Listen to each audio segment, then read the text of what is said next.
आज के टाइम के ऊपर देखिए, बिजनेस करने के लिए कोई लाखों करोड़ों रुपए नहीं चाहिए, सिर्फ दिमाग चाहिए। देखिए जो बेटिंग ऐप्स हैं ये भी हैं, अगर आप इसको दूसरे राउंडर वैसे सोचें तो वो भी अपना एक बिजनेस ही कर रहे हैं, ठीक है। ना आपने देखा ना मैंने देखा, किसने करोड़ रुपए कमाए। स्किन केयर ब्रांड खोलना है तो पहले आपको अपने प्रोडक्ट को आइडेंटिफाई करना है कि उन प्रोडक्ट्स के एक स्किन केयर ब्रांड बनाने के लिए आपको क्या क्या रॉ मटेरियल चाहिए। कि ना आज के टाइम पे आपको ऑफिस चाहिए, ना आपको कोई भी चीज़ें चाहिए, आप मिनिमलिस्टिक चीज़ों के साथ ही एक करोड़ों रुपए का बिजनेस बना सकते हो।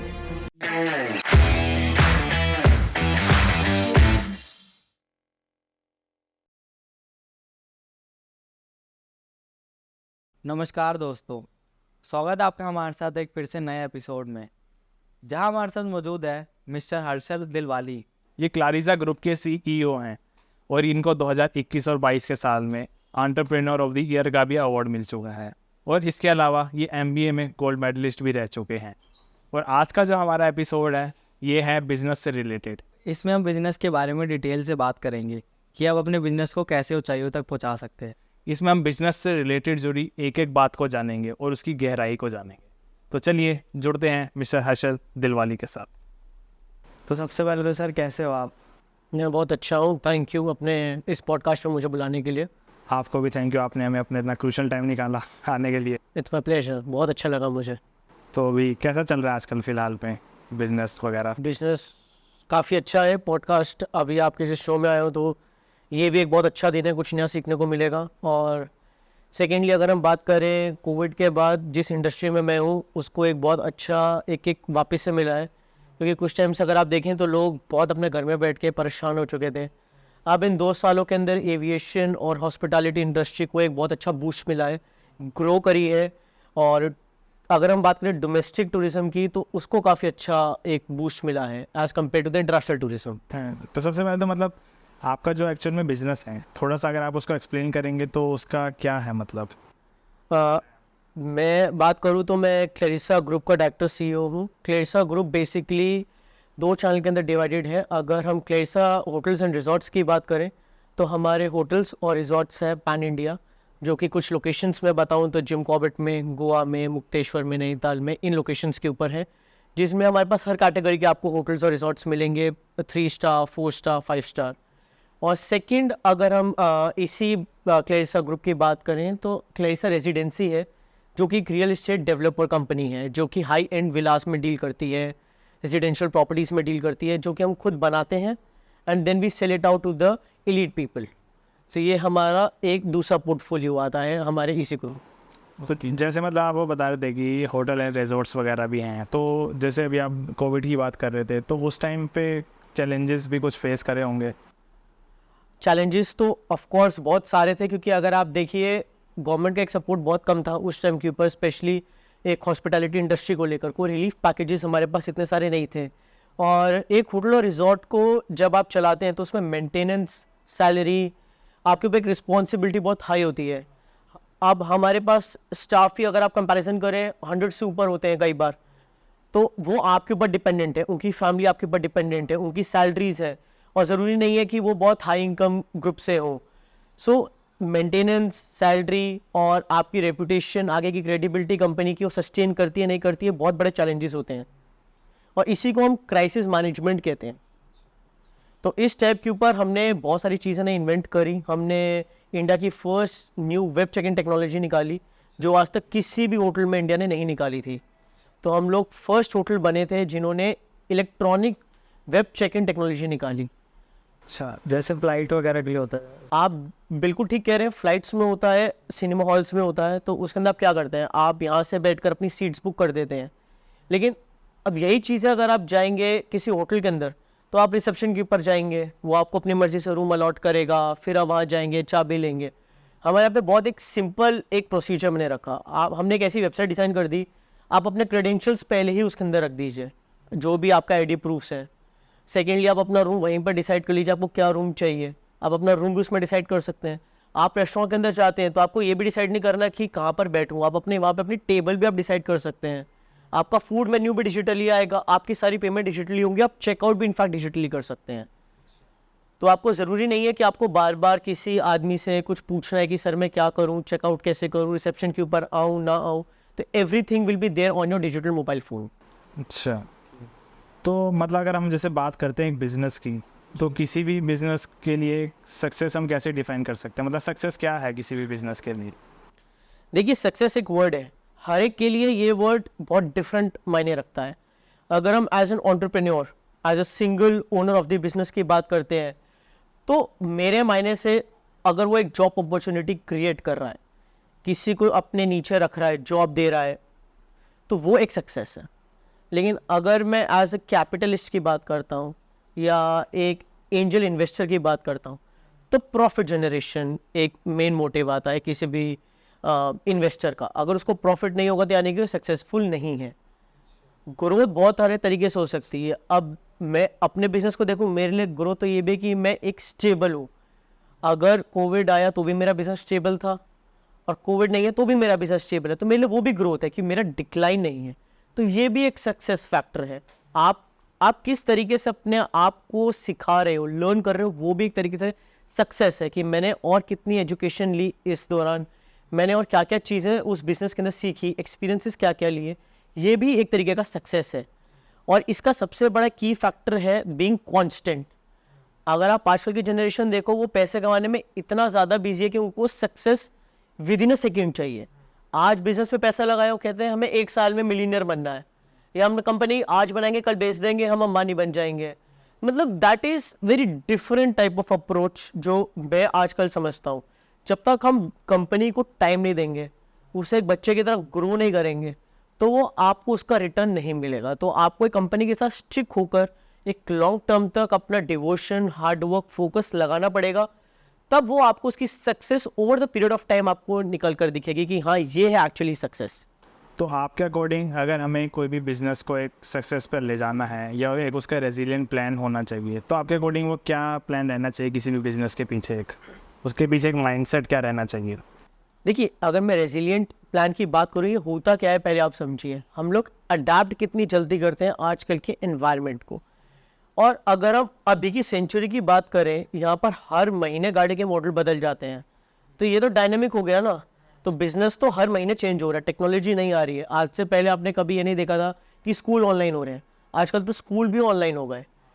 तो अगर हम बिजनेस के अंदर है, तो सबसे पहले हमारे को देखना है हमारे बिजनेस का इम्पैक्ट क्या है आगे, जिनको हम ये अपना सर्विसेज प्रोवाइड कर रहे हैं, तो उसे कहते हैं impact analysis of our business. तो सबसे पहले हमें उस चीज़ को एनालाइज करने की ज़रूरत है। उसके बाद कुछ आते हैं डिसीजंस, जो हमारे को प्री ऑपरेटिंग डिसीजंस लेने हैं। हम ये नहीं है कि हमने बिजनेस आज क्रिएट करा और हमने कल उसे लॉन्च कर दिया। प्री ऑपरेटिंग डिसीजंस लेने बहुत ज़रूरी हैं। इम्पैक्ट को एनालाइज करना बहुत ज़रूरी है। रिस्क मैनेजमेंट एक बहुत बड़ा फैक्टर आता है। रिस्क कितना है? 10,000 रुपये का रिस्क है, 20,000 रुपये का रिस्क है, जॉब का रिस्क है। कई लोग जॉब छोड़ के बिजनेस कर रहे हैं, तो वो भी एक तरीके का रिस्क है। तो रिस्क एनालिसिस भी एक बहुत बड़ा फैक्टर है किसी भी बिजनेस को स्टार्ट करने में। एमरजेंसी फैक्टर्स भी बहुत होते हैं। अब कोई एमरजेंसी फैक्टर है, किसी की कोई ट्रेजेडी हो गई, लेकिन वो सिंगल पर्सन है जो कि उस बिजनेस को चला रहा है, तो वो क्या करेगा? बहुत अलग अलग तरीके के, अगर मैं आपसे और सारे फैक्टर्स की बात करूँ, तो डिजास्टर मैनेजमेंट फैक्टर है। डिजास्टर मैनेजमेंट फैक्टर्स अगर आप देखिए, जो फ्लड हिट जोन्स हैं, वॉल्केनिक इरप्शन जोन्स हैं, या जो बिजनेसेस माउंटेन्स के अंदर ज़्यादा रन कर रही है, उनके लिए है।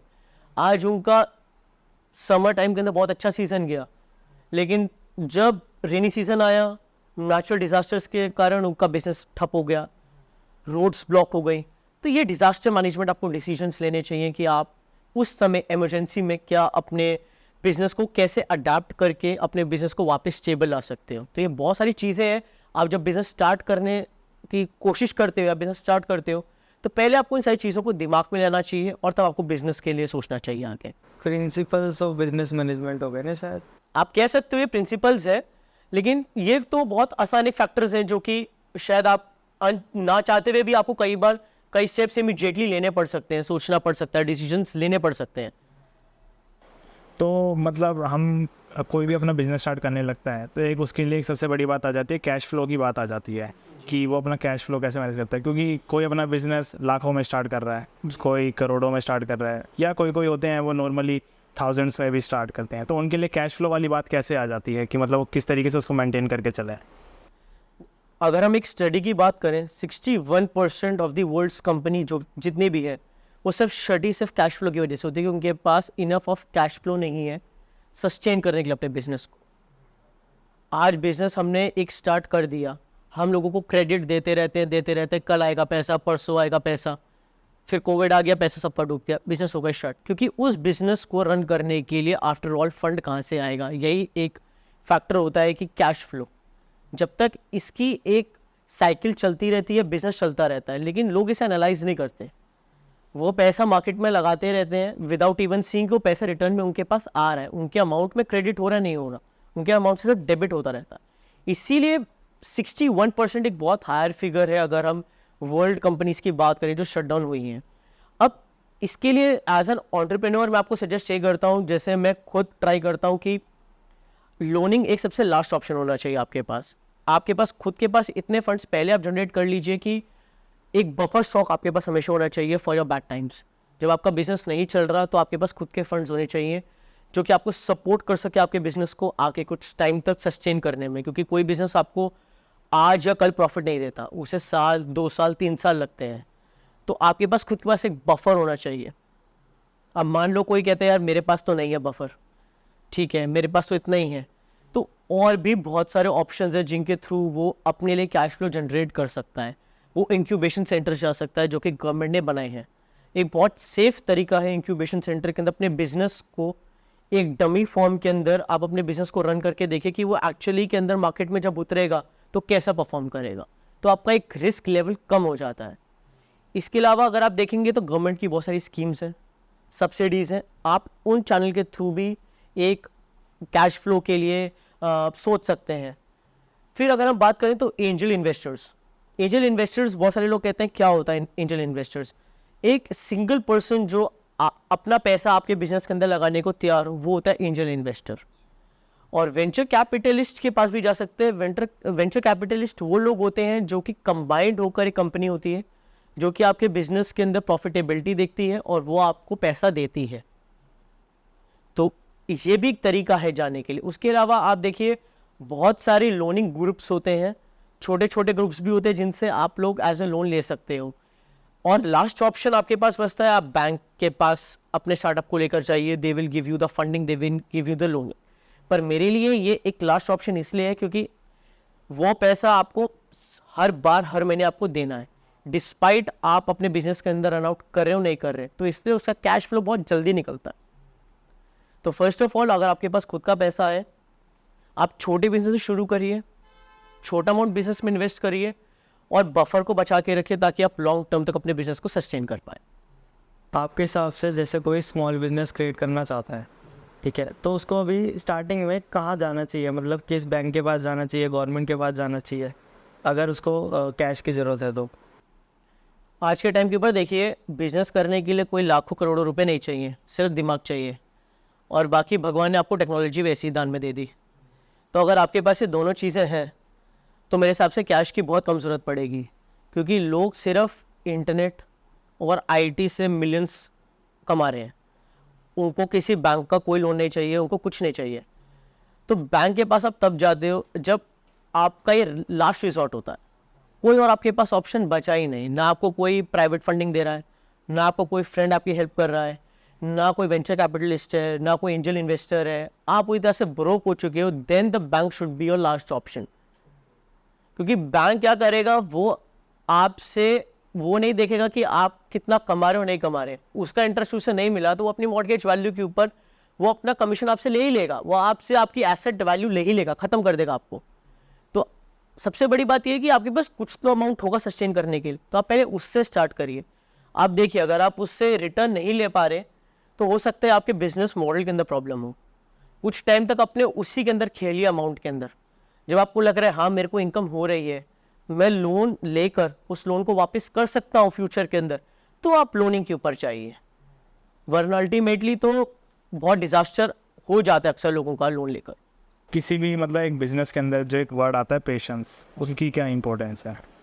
देखो पेशेंस आज की जनरेशन के अंदर बहुत कम है। मैं अपने की भी बात करूँ तो हमें भी ये लगता है कि यार हम बहुत जल्दी जल्दी चीज़ों को कर सकते हैं, हमें टेक्नोलॉजी बहुत आती है, हम यहाँ पैसा लगा देंगे, वहाँ प्रमोशन कर देंगे, हम एक दिन में लाखों रुपए कमा लेते हैं। पर जो हमारे को एजुकेशन सिखाई गई है और जो प्रैक्टिकल वर्ल्ड होता है उसमें बहुत फ़र्क होता है। हाँ यार, एक्सपीरियंस भी एक चीज़ होती है और पेशेंस रखना बहुत ज़रूरी होता है।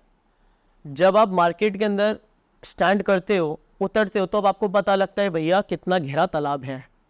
आप धीरे धीरे स्विम करते हो, पहले फ्लूटिंग करते हो, फिर आप स्विमिंग करते हो, फिर आप उस तालाब को पार करते हो। अगर आप पेशेंस नहीं रखोगे आप डूब जाओगे। आप कितनी बार जंप करोगे?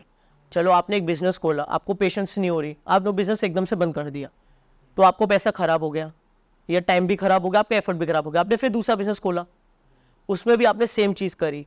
तो इससे अच्छा तो आप एक बिज़नेस के ऊपर थोड़ा टाइम डिवोट करो, उसी के अंदर आप चेंजेस लाओ, पिवट करो।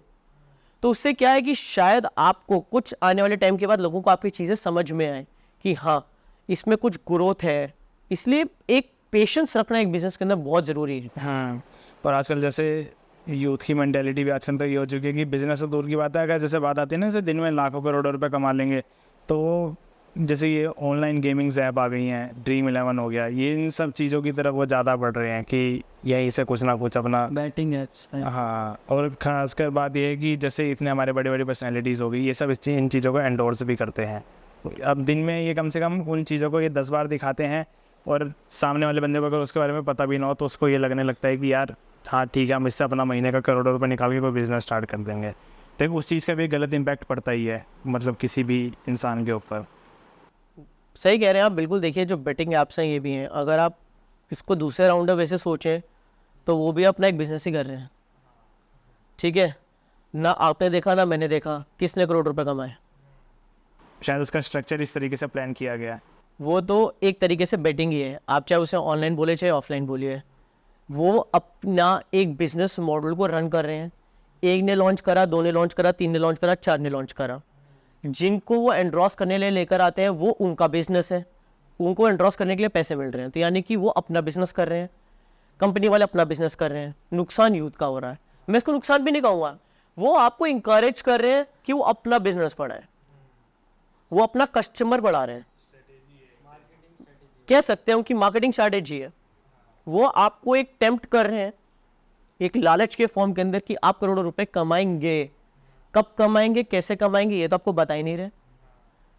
तो ये वो अपना बिजनेस स्ट्रैटेजी को बहुत अच्छी तरीके से निभा रहे हैं, चाहे वो बिग फिगर्स को लगा के लाएं चाहे कुछ भी करें, वो उनका बिजनेस है। अब ये आपको देखना है कि वो आपके लिए बिजनेस, आप उनके लिए अच्छे कस्टमर हो कि नहीं हो। ये तो हम एज अ कस्टमर ही चूज़ कर सकते हैं कि हमें वो प्रोडक्ट के अंदर अपना टाइम, एफर्ट्स, मनी इन्वेस्ट करना है कि नहीं करना। और शायद उनकी स्ट्रेटेजी भी कुछ इस तरीके की थी कि अगर हम आज से 5-6 साल पहले देखें तो शायद ड्रीम11 का किसी को नाम भी नहीं पता था, और आज वो इंडिया की टीम में इंडिया का नाम छोटा दिखता है और ड्रीम11 का नाम इतना बड़ा दिखता है। ऐसा लगता है कि इंडिया स्पॉन्सर कर रही है ड्रीम11 को। बिल्कुल सही कह रहे हैं। देखिए ये जो पूरा क्रिकेट अगर हम वर्ल्ड देखें, BCCI देखें या कोई भी और देखें, ये सब फंडेड एक एसोसिएशन बन चुके हैं। आप फंड दीजिए, आप भी अपना लगा लीजिए। ये एक ब्रांडिंग स्ट्रैटेजी है ब्रांड के लिए। अब लोग सिर्फ उसी के ऊपर ही चल रहे हैं भाई, जो पैसा देगा वो दिखेगा, जो दिखता है वो बिकता है। आप जितना फंड लगाएंगे आपको उतना आपके ब्रांड को वैल्यू मिलेगी, उतना चीज़ें होंगी। इससे पहले अगर आप देखिए सहारा था, उससे पहले बायजूस था, तो ये सारी कंपनी का क्या हुआ आखिरी में जाकर? आप मैं इसके ऊपर कोई कमेंट नहीं करता, लेकिन आप खुद भी जानते हैं कि जो कंपनीज बहुत ज़्यादा जल्दी ग्रो करने की कोशिश कर रही हैं उनका आज हाल क्या हो रहा है। सो ये भी एक बहुत बड़ा फैक्टर हमारे को देखने को मिल रहा है कि ठीक है आप ब्रांडिंग करें, लेकिन ये सिर्फ साइकोलॉजिकल गेम है जो कस्टमर्स को ये लोग एक ट्रैप में फंसा लेते हैं। अच्छा, और एक किसी भी बिज़नेस को चलाने के लिए उसके स्टार्टिंग से अगर हम चलाना चाहें तो एक बेसिक 5 फैक्टर्स क्या रहने चाहिए अगर हम कोई भी बिज़नेस स्टार्ट करते हैं और हम उसको थोड़ा ले जाना चाहते हैं अच्छे खासे लेवल पे, तो जो बेसिक 5 फैक्टर्स हमें क्या ध्यान रखने चाहिए? देखो बहुत सिंपल फैक्टर्स है। अगर आप 4 P's ऑफ मार्केटिंग अगर आपने सीखा हो, प्रोडक्ट, प्राइस, प्लेस, प्रमोशन, ये तो 4 है ही। इसके अलावा क्या होते हैं? People, process and packaging. जब आपकी ये 5-6 चीज़ें एक लाइन के अंदर है, आपका प्रोडक्ट अच्छा है, आपका प्राइस अच्छा है, आपकी प्लेस बेचने की अच्छी है और आपकी प्रमोशन की स्ट्रैटेजी अच्छी है प्रोडक्ट की, तो आपका प्रोडक्ट मार्केट में बिकेगा ही बिकेगा। और इन प्रोडक्ट्स को लेता कौन है? पीपल। तो किस टारगेट ऑडियंस को आप अपना प्रोडक्ट बेचना चाहते हो ये उसके ऊपर डिपेंड करता है। आपकी पैकेजिंग कैसी है। आज तक जो लोग आ रहे हैं अभी तक के जो जनरेशन है वो एस्थेटिक के ऊपर ज़्यादा है। आपका प्रोडक्ट दिखता कैसे है, तो एस्थेटिक वैल्यू आपकी पैकेजिंग दिखाती है। उसका पीछे का प्रोसेस आप कितना जल्दी उसको आप मार्केट पर अपने प्रोसेस को एफिशिएंट ला के कितनी जल्दी मार्केट के अंदर प्रोड्यूस कर सकते हो। अब आप देखो ना, कार्स के अंदर साल भर की बुकिंग हो रखी है, एक दो साल की, क्योंकि उनका पीछे की चिप ही नहीं मिल रही, प्रोडक्शन ही कम है। तो ऑब्वियसली आप मार्केट के अंदर अपने प्रोडक्ट को लॉन्च ही नहीं कर पा रहे। तो ये भी चीज़ें बहुत ज़रूरी हैं। इसके अलावा अगर आप बात करें तो देखो, कस्टमर, कन्वीनियंस, कॉस्ट, ये एक बहुत बड़े फैक्टर आते हैं। और कस्टमर से इम्पोर्टेंट भी कम्युनिकेशन। हम कस्टमर से कितना कम्युनिकेट करते हैं अपने प्रोडक्ट को लेकर, हम उनको कितना समझाते हैं। आज एक टूथपेस्ट अपने आप को लॉन्च कर रहा है तो कैसे समझा रहा है कि मेरे टूथपेस्ट में सॉल्ट है, इससे आपके टीथ हेल्दी हो जाते हैं। या फिर अगर आप किसी और प्रोडक्ट की बात करें तो ब्लिंकिट आया कि मैं 15 मिनट के अंदर डिलीवरी दे दूंगा। तो ये आप अपने कस्टमर से कैसे कम्युनिकेट कर रहे हैं, ये एक बहुत बड़ा फैक्टर आता है। तो ये सारी चीज़ें जब आप कोई भी बिजनेस को स्टार्ट करते हैं तो कुछ पीस ऑफ मार्केटिंग है, इनको अगर आप अपने ध्यान में रखेंगे बिजनेस को, और सिंपल आप इनके नीचे अपने प्रोडक्ट को लिखते चले जाएंगे, मेरा प्रोडक्ट क्या है, किस टारगेट ऑडियंस को बेच रहा हूँ, किस प्राइस में बेच रहा हूँ और कहाँ पर बेच रहा हूँ, क्या वो कस्टमर के काम आएगा, नहीं आएगा, किस तरीके से उसको यूटिलाइज करेगा, तो आपका काम बहुत आसान हो जाएगा। आपका एक रिस्क फैक्टर बहुत कम हो जाता है मार्केट के अंदर। किसी भी बिजनेस में हम देखते हैं कस्टमर्स का काफ़ी बड़ा रोल रहता है। तो कस्टमर रिटेंशन स्ट्रेटजीज क्या रहनी चाहिए कि मान लीजिए आपका कोई ग्रुप है, जैसे आप बता रहे थे आपके होटल रिजॉर्ट्स हैं, आप चाहते हैं कि आज हमारे पास जो लोग हैं 4 महीने बाद आ रहे हैं तो दोबारा हमारे पास ही रहें, तो वो स्ट्रेटजीज क्या रहती हैं? देखो, कस्टमर रिटेंशन एक बहुत बड़ा वर्ड है। अगर हम देखें, कस्टमर रिटेंशन एक चर्न आउट होता है जो कि बहुत टफ होता है किसी भी कंपनी के लिए अपने आप को रिटेन करना, अपने कस्टमर्स को। तो सबसे पहले एक बहुत अच्छी स्ट्रैटेजी होती है कि वो निश मार्केट को केटर करें। सारी मार्केट के अंदर जाएंगे तो वो पॉसिबल नहीं है, वो अपने आप को एक निश कर लें। मैं अपने की बात करूँ, मेरी कुछ प्रॉपर्टीज़ 4 स्टार हैं, कुछ 3 स्टार हैं, कुछ 5 स्टार्स हैं। अगर मेरी 4 स्टार प्रॉपर्टी है तो मैं अपने लिए क्लाइंटल ही 4 स्टार वाला देखूंगा, ना मैं 5 स्टार वाले को केटर करूंगा, ना मैं 3 स्टार वाले को केटर करूंगा। उससे क्या होगा, मेरा जितना भी कस्टमर सेटिस्फैक्शन के लिए एफर्ट्स होंगे वो 100% होंगे। मेरा कस्टमर 100% सेटिस्फाई होगा। मैं उससे रेगुलर फीडबैक्स लूँगा, कस्टमर टच पॉइंट्स बढ़ाऊंगा ताकि उसे एक वैल्यू फील हो। मैं उसके लिए लॉयल्टी प्रोग्राम्स लाऊंगा, मैं उसके लिए बेटर डील्स लाऊंगा, तो कस्टमर मेरे साथ जुड़ा रहेगा। कस्टमर को ये लगेगा हाँ, अगर मैं इस प्रोडक्ट के साथ हूँ या इस प्रोडक्ट के मैं अपने ऊपर, मतलब मैं इस प्रोडक्ट को मार्केट से परचेज कर रहा हूँ तो ये प्रोडक्ट मेरे लिए भी कुछ कर रहा है। कस्टमर को एक वाव फैक्टर फील होना चाहिए। वो उसकी फीडबैक एक बहुत इंपॉर्टेंट चीज़ है। कस्टमर को चाहिए कि आपको ये चीज़ पता होनी चाहिए। तो इससे बहुत सारी चीज़ें होती है। एक तो आपकी कंपनी की क्रेडिबिलिटी बढ़ती है, आपकी ब्रांड वैल्यू बढ़ती है, आपकी मार्केटिंग कॉस्ट कम हो जाती है, और सेकेंडली लोग आपके ब्रांड के साथ जुड़ना चाहते हैं। आपका एम्प्लॉयमेंट जो जनरेशन है वो ज़्यादा हो जाता है। इससे क्या होगा, अगर आपका एम्प्लॉयमेंट ज़्यादा हो गया तो ऑफकोर्स आपकी सेल्स ज़्यादा होगी, प्रॉफिट ज़्यादा होगा, प्रॉफिट मार्जिन ज़्यादा होगा। तो कस्टमर रिटेंशन बहुत इंपॉर्टेंट फैक्टर है जो आजकल हर कंपनी इसको अपनाना चाहती है। तो इसीलिए कस्टमर फोकस रहना, नीश मार्केट को केटर करना आपके लिए बहुत बेनिफिट है। इससे आप मार्केट को ज़्यादा कैप्चर कर पाओगे और अपना मार्केट शेयर भी ज़्यादा कर पाओगे और पेनिट्रेट भी ज़्यादा कर पाओगे मार्केट में। कोई भी अपना बिजनेस स्टार्ट करना चाह रहा है तो वो अपने एक बिजनेस के लिए एक परफेक्ट निश कैसे फाइंड करे कि हाँ यार मैं इस जोन में ज़्यादा बेटर कर सकता हूँ? देखो, बहुत सिंपल प्रोसीजर है। ये कहना बहुत मुश्किल है कि मैं किस इनिशियल स्टेज के ऊपर कि मैं सिर्फ इन लोगों को टारगेट ऑडियंस करूँगा। जब मैंने अपना बिजनेस स्टार्ट करा था तो मैंने अपना resort 3 star 2 star in category से स्टार्ट करा। तब मेरी मार्केट कुछ और थी, मेरी प्राइसिंग कुछ और थी। जैसे जैसे मैं बिज़नेस को ग्रो करता गया, मेरा नीश मार्केट, मेरी कस्टमर बेस चेंज होता चला गया। तो अगर आप एज अ स्टार्टिंग कर रहे हो तो आप किसको कर रहे हो, पहले आइडेंटिफाई करिए। क्या आपका प्रोडक्ट सिर्फ लेडीज़ के लिए है, सिर्फ बच्चों के लिए है, सिर्फ यूथ के लिए है, सिर्फ ओल्ड एज के लिए है? अगर आप बात करें, आजकल जिम प्रोडक्ट्स बहुत ज़्यादा मार्केट के अंदर हैं। तो अगर आप एक जिम प्रोडक्ट अपना लॉन्च करना चाहते हो तो आप क्या किसको टारगेट करोगे? आप बॉडी बिल्डर्स को टारगेट करोगे, आप जिम्स को टारगेट करोगे, यूथ को टारगेट करोगे, एनर्जी ड्रिंक्स है तो आप प्री वर्कआउट करोगे, पोस्ट वर्कआउट को टारगेट करोगे। तो आपके लिए ऑडियंस एक सीमित हो गई between the age of 18 to 30, right?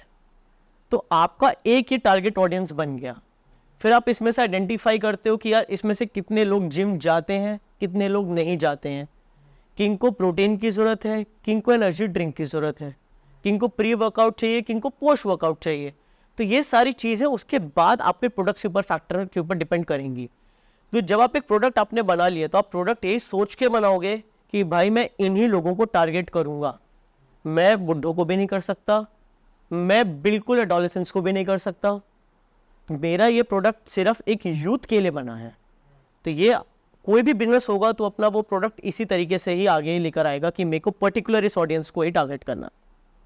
जैसे एक कोई मेरे को प्रोडक्ट लॉन्च करना है, ठीक है, उसमें मेरा कंपटीशन भी है, तो मैं उसको एक पॉजिटिव फैक्टर लेके चलूँ या नेगेटिव? देखो, जब जब कंपटीशन रहेगा, जब तक आपका बिजनेस सस्टेन करेगा। पहले मैं भी सोचता था कि कंपटीशन होगा, मैं बिजनेस डाउनग्रेड होगा या कुछ होगा, हम डर जाते हैं, ये बहुत बड़ा फैक्टर है। देखो, जब तक कंपटीशन नहीं होता तो हमारे को इम्प्रूवमेंट का कोई मौका नहीं मिलता। आज आपने एक प्रोडक्ट लॉन्च करा, ठीक है, आपने उस टाइम का बेस्ट प्रोडक्ट लॉन्च करा, 2 साल के बाद मैं वही प्रोडक्ट लेकर आया एक नई टेक्नोलॉजी के साथ। अगर मैं नहीं लाता तो आप पुरानी टेक्नोलॉजी के साथ ही चलते रहते, लेकिन मैं वो नई टेक्नोलॉजी के साथ लाया तो आपने अपने प्रोडक्ट के अंदर बेटरमेंट करी ताकि आप सस्टेन हो मार्केट के अंदर। तो आपने तो अपने प्रोडक्ट को एक ग्रो करा ना, नई टेक्नोलॉजी के साथ लाए। और अगर आपका प्रोडक्ट अच्छा है तो आपको कंपटीशन से डरने की ज़रूरत ही नहीं है। कॉम्पिटिटर आपसे डरेगा उस एंट्रेंस के अंदर आने के लिए, एक एंट्री बैरियर उसके लिए रहेगा। समझ रहे हैं आप? अगर कोई, आप समझिए आज ओला उबर दोनों एक दूसरे से लड़ रहे हैं, लेकिन कोई एक तीसरा ब्रांड नहीं घुसना चाहता। वो सिर्फ इसलिए नहीं घुस रहा कि ऑलरेडी है, क्योंकि उन्हें पता है कि अगर आएगा तो इन दो के सामने सस्टेन नहीं कर पाएगा। लेकिन अगर ओला नहीं घुसता तो उबर अपनी मनमानी करता रहता।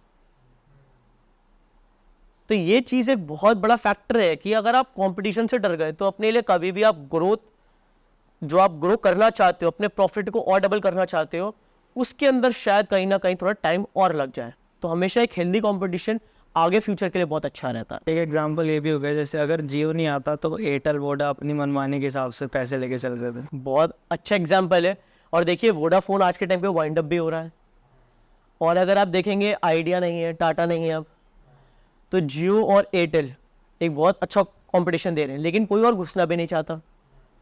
लेकिन दोनों एक दूसरे में बराबर के चल रहे हैं, अच्छी टक्कर। तो competition is always healthy. Sir एक चीज़ बताइए, जैसे मेरे को स्किन केयर ब्रांड खोलना है, ठीक है, तो उसके लिए मेरे को कहाँ से स्क्रैच से स्टार्ट करना चाहिए?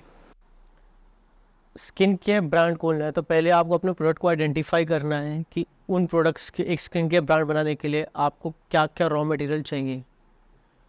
उनको आपको आइडेंटिफाई करना है कि वो रॉ मटेरियल मुझे कहाँ से मिलेगा, उसके सप्लायर कौन है, उसकी पैकेजिंग कहाँ से होगी, पैकेजिंग कैसे होगी, डिलीवरी कैसे करूँगा, और मेरी क्या टारगेट ऑडियंस है। क्या जो आपका स्किन केयर ब्रांड है वो क्या एक बेबी प्रोडक्ट है, क्या वो एक पर्टिकुलरली फॉर फेयरनेस है, या कोई मेडिकली प्रूवन कोई प्रोडक्ट आप बनाना चाहते हैं। तो ये सब चीज़ें आपको आइडेंटिफाई करनी पड़ेगी, अपनी कस्टमर ऑडियंस देखनी पड़ेगी कि आप किनको टारगेट कर रहे हो। उसके बाद हो सकता है कि कई जगह पे आपको कोलैबोरेशन करना पड़े कई सारी बड़ी ब्रांड्स के साथ ये एक्सपीरियंस लेने के लिए। तो मान के चलिए जैसे आजकल मामा अर्थ है, ये अपने प्रोडक्ट्स को लॉन्च कर रहे हैं, तो कई सारे इन्फ्लुएंसर्स को लेकर आए, एक यूट्यूबर्स को लेकर अपने प्रोडक्ट को मार्केट करने के लिए। तो ये भी एक बहुत अच्छा ऑप्शन है। अगर आपका एक नीश प्रोडक्ट है और आपको एक बड़े ब्रांड के ऊपर मार्केटिंग नहीं करनी, तो आप छोटे लेवल के ऊपर जैसे यूट्यूबर्स को ले आओ, कोई प्रमोशनल ऑफर्स दे दो, या किसी बड़े ब्रांड के साथ कोलैब कर लो अपने प्रोडक्ट के लिए। तो ये एक अच्छा आपको एक अपॉर्चुनिटी देगी मार्केट के अंदर पेनिट्रेट करने की, आपका मार्केट का शेयर बढ़ेगा और बहुत ईजीली आप मार्केट के अंदर अपनी standing over the period of time आप बना सकते हैं। इसके लिए मतलब मेरे को कितना पैसा लेके चलना चाहिए? देखिए, अगर आप अपनी प्रोडक्शन नहीं करना चाहते, आप सिर्फ डिस्ट्रीब्यूटर बनना चाहते हैं किसी के लिए, तो आपका ज़्यादा पैसा नहीं लगेगा। आप सीधा ऑर्डर लीजिए, आप उस फैक्ट्री के अंदर को बोलिए मेरे इतने ऑर्डर्स हैं, आप वहाँ से डिस्पैच करा लीजिए। आप सिर्फ पर ऑर्डर एज ए कमीशन भी ले सकते हैं अगर आपको अपना पैसा नहीं लगाना। सेकेंडली आप इसका प्लांट भी लगा सकते हैं, या फिर ऐसी बहुत सारी कंपनीज़ हैं जो कि इंडिया के अंदर लॉन्च होना चाहती हैं लेकिन उनके पास कोई ऐसा पार्टनर नहीं होता जो उनके प्रोडक्ट को यहाँ पर बेच सके ऑडियंस के पास। जैसे अगर आप देखिए साउथ कोरिया एक हब है टूवर्ड्स मेकअप, तो साउथ कोरिया के जब आप प्रोडक्ट्स यहाँ लाते हो तो कितनी सारी ऐसी कंपनीज होती है जिनको आप जानते भी नहीं हैं इंडिया के अंदर। जब आप साउथ कोरिया जाए आप उनसे कॉन्ट्रैक्ट कर लीजिए कि इतने साल में मैं आपको इतना बिजनेस दूंगा, आप इंडिया के उनकी होलसेल डीलर बन जाइए, प्रोडक्ट्स वो बनाएंगे इंडिया में आप बेचिए। अगर आपको लगता है कि आप फैक्ट्री बनाना आपके लिए रिस्क रहेगा, या फिर आप सिर्फ प्रोडक्ट्स बनाइए और बोल दीजिए ब्रांडिंग और मार्केटिंग कोई और आपके लिए करे, तो आपका रिस्क उसके अंदर भी कम हो गया। तो ये तो आपको चैनलाइज करना है कि आपको किस प्रोसेस के अंदर घुसना है, मैन्युफैक्चरिंग, ब्रांडिंग, मार्केटिंग, सेल्स, या फिर कोलैबोरेशन, ये डिस्ट्रीब्यूटरशिप, ये आपके ऊपर है टोटली। ये फर्स्ट आपको देखना है कि आप मैं यहाँ पर अपने आप को ज़्यादा अच्छा परफॉर्म कर पाऊँ। लेकिन अपने बिजनेस के अंदर जैसे कोलैब वाली बात आ जाती है किसी के साथ करना, तो हम सामने वाले बंदे को हम एक कोलैब के दौरान कैसे विश्वास दिलाएं कि भाई मैं तुम्हें इतने का बिजनेस दूंगा, ताकि वो हमारे साथ कोलैब करे। जी, ये बहुत सारी चीज़ें होती हैं। आजकल आप देखेंगे कोलैबोरेशन एक वर्ड भी है और एक लीगल टर्म्स के अंदर अगर मैं बात करूं तो एक एग्रीमेंट भी है। आजकल बहुत सारी कंपनीज कोलैबोरेशन करके फॉल्स कमिटमेंट भी दे देती हैं कि मैं आपको इतनी सेल्स का टारगेट दूंगा या इतना बिजनेस दूंगा, और आखिरी में नहीं करते।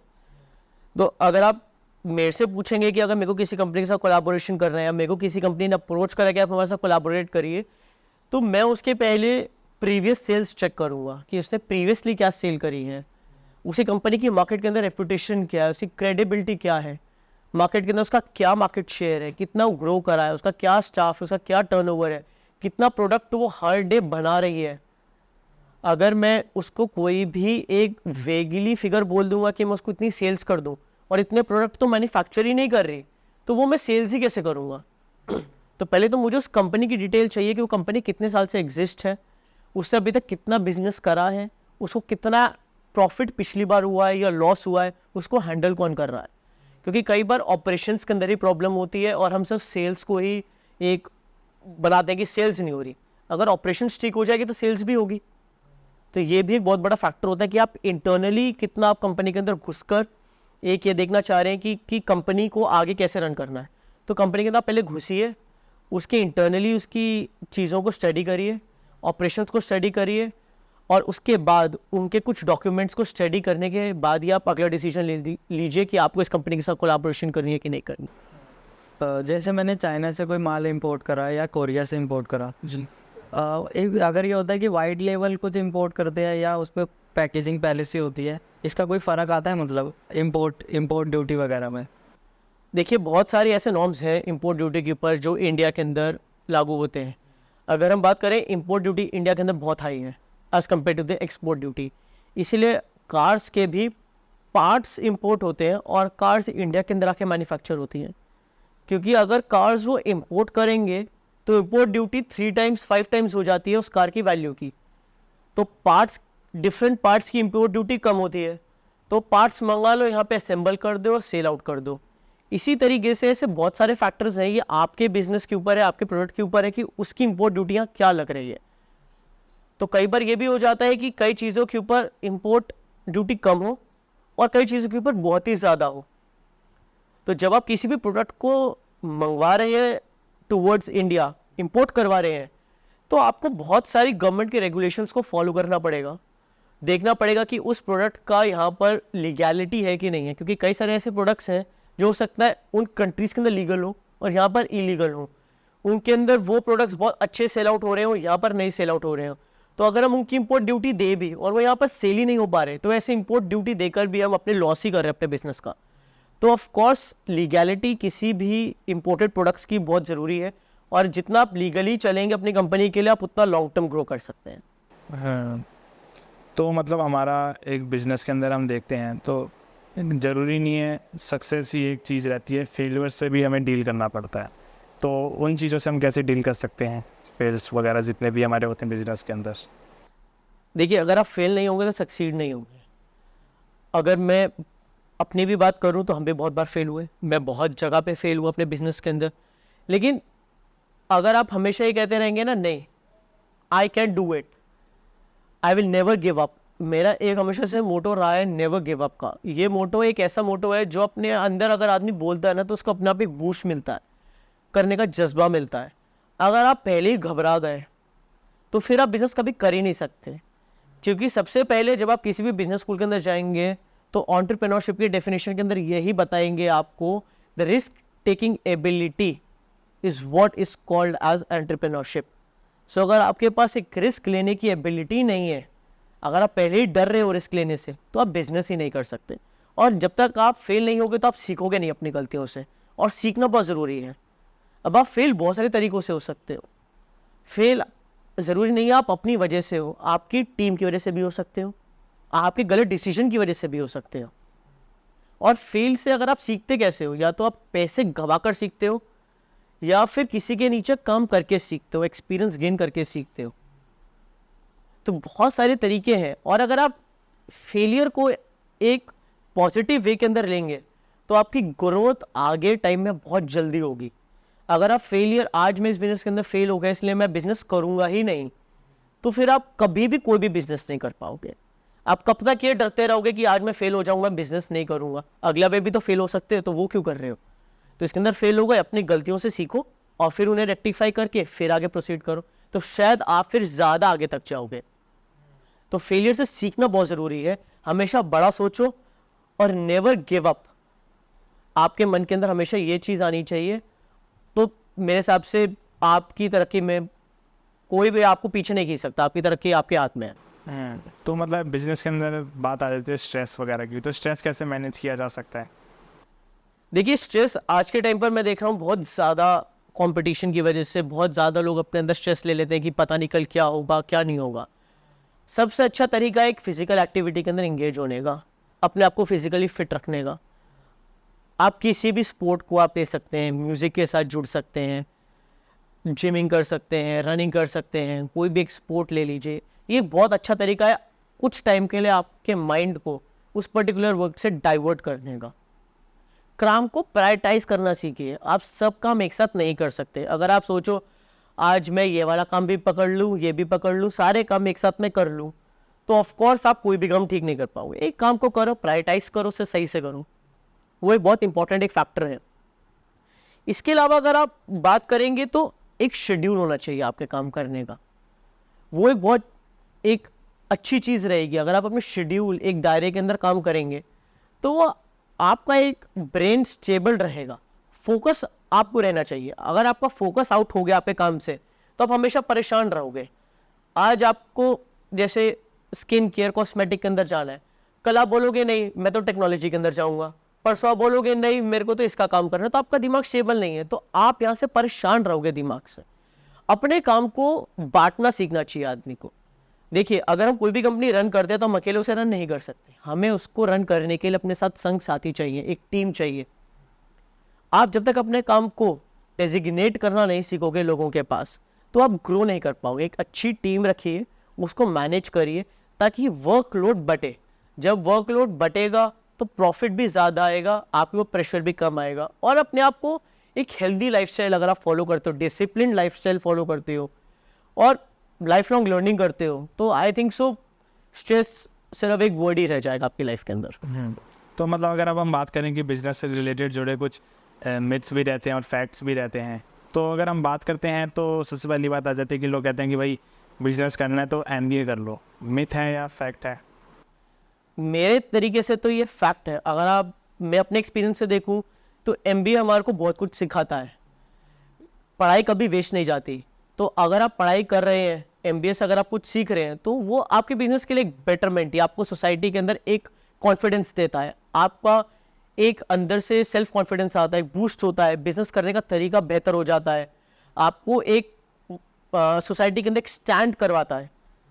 तो MBA कोई बुरी चीज़ नहीं है, एजुकेशन कोई बुरी चीज़ नहीं है। और अगर जो ये चीज़ ले ले तो ऑफ कोर्स बिजनेस के लिए इसको आगे फ़ायदा मिल सकता है। तो मेरे लिए MBA इज़ अ कैश होना बहुत ज़्यादा ज़रूरी है। लाखों करोड़ों रुपए चाहिए आपको बिजनेस स्टार्ट करने के लिए। मेरी तरफ से ये मिथ है। आज के टाइम के ऊपर कैश नहीं, दिमाग चाहिए। टेक्नोलॉजी और दिमाग है तो कैश की कोई ज़रूरत नहीं है। आजकल लोग इंटरनेट, क्रिएटिविटी, इन सब के थ्रू इतना पैसा कमा रहे हैं कि ना आज के टाइम पे आपको ऑफिस चाहिए, ना आपको कोई भी चीज़ें चाहिए। आप मिनिमलिस्टिक चीज़ों के साथ ही एक करोड़ों रुपए का बिजनेस बना सकते हो। आप देखिए ग्राफिक डिज़ाइनिंग, ये एक बहुत अच्छा डिजिटल मार्केटिंग, SEO, SMO, ये सारी कंपनीज क्या होती है, सब घर से बैठकर थ्रू इंटरनेट एक छोटे से सॉफ्टवेयर के थ्रू, कंप्यूटर्स के थ्रू बहुत अच्छा ग्रो कर रही हैं। तो ज़रूरी नहीं है कि आपको एक लाखों करोड़ों रुपए किसी भी बिजनेस के लिए चाहिए। अगर आपके पास एक अच्छा दिमाग है, आपके पास स्किल है, आपके पास नॉलेज है, तो आप बिजनेस कहीं से भी बैठ के कुछ भी बिजनेस कर सकते हैं। और एक बात आती है कि कस्टमर इज़ ऑलवेज राइट। ये ट्रू है, क्योंकि कस्टमर हमेशा राइट होता है। अगर कस्टमर की बात को अगर आप गलत कर देंगे तो कस्टमर आपका रिटेंशन नहीं रहेगा। आप कस्टमर के साथ कभी आर्ग्यू नहीं कर सकते। ठीक है, कस्टमर कभी सही नहीं भी होता, लेकिन हम कस्टमर को ये नहीं कह सकते कस्टमर सही नहीं है। हो सकता है हम कस्टमर के लिए सही ना हो, हम अपने प्रोडक्ट को और बेटर करें जो कि हम उसको सेटिस्फाई कर पाए। एज ए सर्विस इंडस्ट्री हमारी कोशिश ये रहती है कि हमारा कस्टमर सेटिस्फैक्शन एक ग्रेटर लेवल के ऊपर जाए। जितना अच्छा हमारा कस्टमर सेटिस्फैक्शन होगा उतना अच्छा हमारा कस्टमर बेस होगा। जितना अच्छा हमारा कस्टमर बेस होगा उतनी हमारी प्रॉफिटेबिलिटी होगी, कंपनी की ग्रोथ होगी, उतनी हम जॉब अपॉर्चुनिटीज मार्केट के अंदर क्रिएट कर पाएंगे। तो इसीलिए customer is always right for us. Partnership से नुकसान होता है?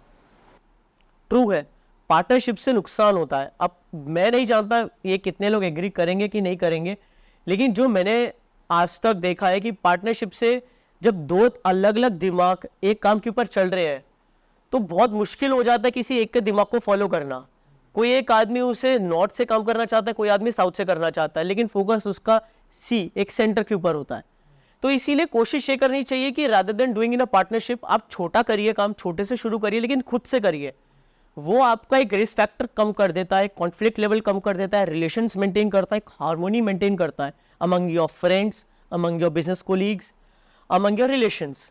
सो भले ही ज़रूरी नहीं है कि आपको पार्टनरशिप करके बहुत बड़ा बिजनेस करना है। आप एक छोटे लेवल से स्टार्ट करिए, खुद का बिजनेस करिए, खुद पैसा कमाइए और खुद इंजॉय करिए। तो इसके लिए टीम ज़रूरी नहीं है, मतलब टीम होना ज़रूरी नहीं है? टीम ज़रूरी है, लेकिन पार्टनरशिप ज़रूरी नहीं है।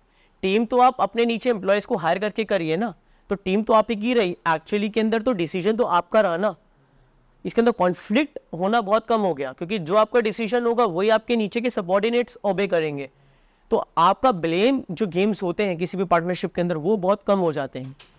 तो ये एक बेटर डिसीजन मेकिंग एबिलिटी हो जाती है किसी भी बिजनेस के लिए, और सस्टेनेबिलिटी भी ज़्यादा होती है। एक बात आ जाती है कि जॉब वाला बिजनेस नहीं कर सकता, या फिर अगर बिजनेस करना है तो उसके लिए एक्सपीरियंस ज़रूरी है। ये एक बहुत बड़ा मिथ है। आप देखिए जितने भी बड़े बड़े लोग हैं आज के टाइम के ऊपर, अगर आप नारायण मूर्ति देखिए, सुधा मूर्ति देखिए, या कितने भी अगर आप लोग देखेंगे, ये सब लोग कहीं ना कहीं जॉब कर कर ही बिजनेस में आए हैं। सुधा मूर्ति मैम अगर आप देखें तो टाटा में काम कर रही थी पहले एज एन इंजीनियर, उसके बाद शी जॉइंड इन्फोसिस के अंदर काम कर रही हैं।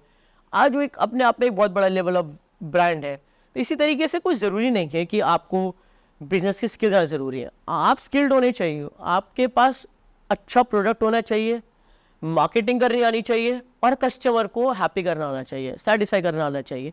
आपको बिजनेस करने के लिए कोई रॉकेट साइंस नहीं चाहिए, ना आपको ज़्यादा पैसे चाहिए। आपको सिर्फ एक राइट प्रोडक्ट, राइट प्लेस और राइट प्रमोशन और राइट पीपल को टारगेट करना आना चाहिए।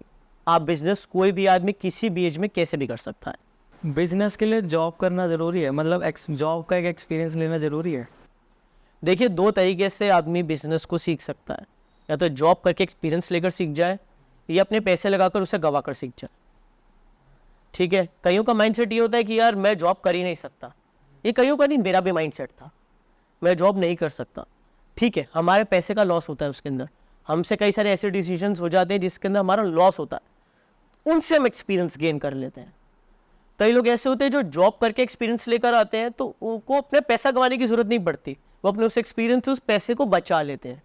तो दोनों फैक्टर इसके अंदर बहुत अच्छा रोल प्ले करते हैं कि कई जगह पर बेनिफिट भी अगर आप जॉब करके एक्सपीरियंस गेन कर कर एक बिजनेस कर रहे हो, और जो लोग नहीं करना चाहते फिर उनको मेंटली प्रिपेयर रहना चाहिए कि हाँ भाई मेरा पैसा हो सकता है कि आगे जाकर मेरे को नुकसान दे, और फिर मेरे को उससे लर्न मैं कर सकता हूँ। तो मतलब उसको मेंटली पहले से प्रिपेयर्ड रहना चाहिए अपने लॉसेस के लिए। ऑनलाइन ऐप्स वगैरह जैसे आ गए, ओयो वगैरह, इनसे होटल इंडस्ट्री में क्या इम्पैक्ट पड़ा है? सेल्स बढ़ गई है ऐप आने से, या कम, मतलब क्या?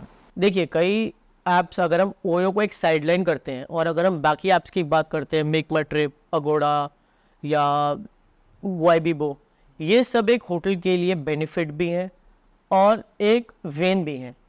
कई होटल्स के अंदर इन्होंने डेफिनेटली सेल्स बूस्ट करी है, जहाँ तक होटल डायरेक्ट कस्टमर्स को नहीं पहुँच पाता था, इनके थ्रू वो होटल्स तक पहुँच पा रहा है।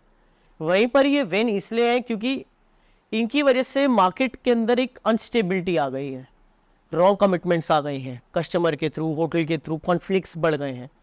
अगर हम ब्रांड से ओयो की बात करते हैं तो ओयो ने कहीं ना कहीं मार्केट को डिस्ट्रॉय करा है, ब्रांड नेम भी खराब करा है कहीं ना कहीं एक होटल इंडस्ट्री का। लोग एक गलत नज़रिए से भी देखना शुरू कर देगा होटल को, जो कि होटल नहीं है। तो हर एक जगह के ऊपर अगर हम एक ओवरऑल व्यू के अंदर देखेंगे तो हर एक चीज़ का एक फ़ायदा है और एक नुकसान है। There is a boom, there is a bane. तो अगर हम पर्टिकुलरली एक ऑनलाइन बुकिंग ऐप्स की बात करें तो डेफिनेटली उन्हें एक बूम, एक सेल्स के ऊपर, एक प्रॉफिटेबिलिटी के ऊपर कई होटल्स को मिला है। और कहीं ना कहीं अगर हम एक दूसरे सेंस के अंदर बात करें ओयो या कुछ दूसरे टाइप के ऑनलाइन पोर्टल्स की, जिन्होंने होटल की क्रेडिबिलिटी को ख़राब करा है, बिना किसी गलती के अंदर कस्टमर भी सफ़र हुआ है और होटल्स भी सफ़र हुए हैं। तो कई जगह के ऊपर एक कम्युनिकेशन गैप आना शुरू हो गया between the customer and the hotel. तो इसीलिए हम इसको दोनों सेंस के अंदर ले सकते हैं। अगर हम कुछ टाइम के बाद, अगर हम कोविड के बाद देखें तो डेफिनेटली एक बेनिफिट है, क्योंकि कस्टमर्स को आजकल जाने की कहीं ज़रूरत नहीं पड़ रही, वो एक ऐप के थ्रू ही होटल बुक कर रहे हैं। लेकिन उससे पहले अगर आप देखें तो इतना बेनिफिट में नहीं आ रहा था। ओयो की आप क्रेडिबिलिटी खुद ही जानते हैं। तो एट लास्ट आपकी तरफ से कोई छोटा सा मैसेज, जितने भी लोग आगे जाके एंटरप्रेन्योर्स बनना चाहते हैं, अपना बिजनेस स्टार्ट करना चाहते हैं, उनके लिए कोई छोटा सा मैसेज आपकी तरफ से? मेरी तरफ से हमेशा से एक ही मैसेज रहता है, नेवर गिव अप। तो ये एक बहुत अच्छा मैसेज रहता है।